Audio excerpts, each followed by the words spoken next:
We're going to Miguel on the famous line 4. Miguel, you're on Heart of the Matter. Hey, I just wanted to say, first of all, you really got me tonight. When I saw you in that suit and tie, I was like, no, man. Yes. I was like, no, the end of the world's here.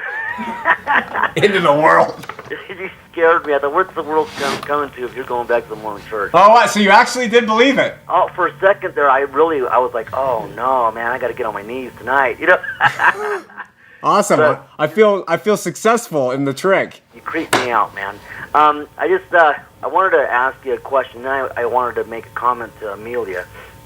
The question was, in Alma, I think it's in Alma, it says something about once you're dead, or once you die, you are no longer in God's control and you're bound to Satan for all eternity. Is that correct? And where is that? Yeah, you're right. I think it's in Alma like 12 or 15, one of the two. Alma 12 or 15. But you can go to the back of the book and just look up the index Satan and it will come up.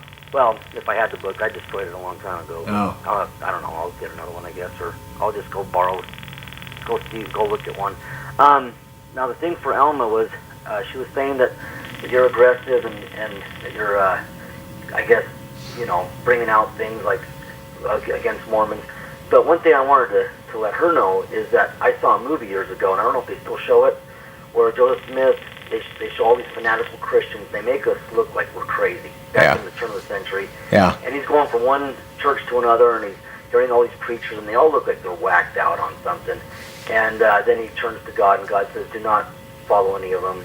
They're all an abomination to me.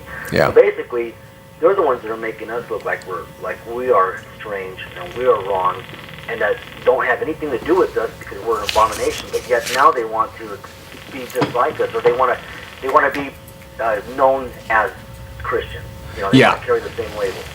Yeah, they don't want criticism. They're getting more forthright in defending themselves against criticism, but they're not recognizing that they have criticized the Christian church for 150 some odd years. Right. Yeah, that's a really good point. Right. I mean, God told them, and by what they believe, that not to be part of us because we were abomination to Him. Right. And now they want to be part of us. Right. They want to be lined up in the same row as we are, and we're not. Yeah, and it's good that you're reminding us of that because they in the temple ceremonies before, Satan would employ Protestant preachers. And the members would sit there and watch this. Satan is employing Protestant preachers. And like you said, in all their film curriculum pre-1975, the preachers were wild maniacs like you're saying. Nobody was a humble, good, a Christian man. They were all crazy men. So your point's well taken. And it makes me want to bring up an email I said. So thank you so much. All right. Well, God bless you and quit scaring us. God bless you. Well, thanks. All right. Okay, bye-bye. Listen, I want to read this to you in context of what he said. This was forwarded to me. It's going out to all different groups. There's a man, his name's William W., and the subject is the LDS American Defense League. And these are going out to ministries, and it says, bigotry is alive and well. However, the new generation of Latter-day Saints has much different modern sensibilities than the old LDS guard you are using to defame.